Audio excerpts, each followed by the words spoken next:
қолдау танытқандарыңызға, сіздердің қолдауларыңыз мен үшін маңызды. Сотта отырсам да дауыстарыңызды естеймін. Тіпті айғайламағанның өзінде де мен сезіп біліп отырмын барлығыңызды.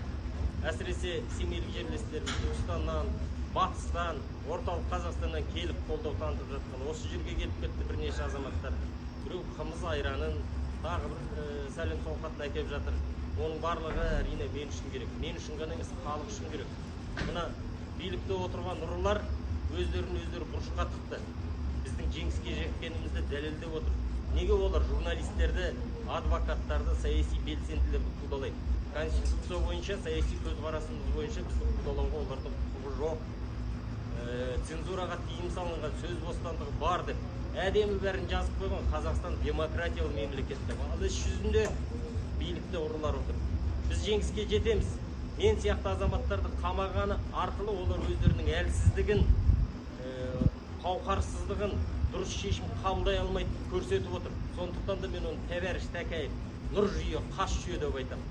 Олардан қорқатын ештеңесі жоқ. Бір думанды жапты, 10-ы шықты, 10-ын жабады, 100-і шығады.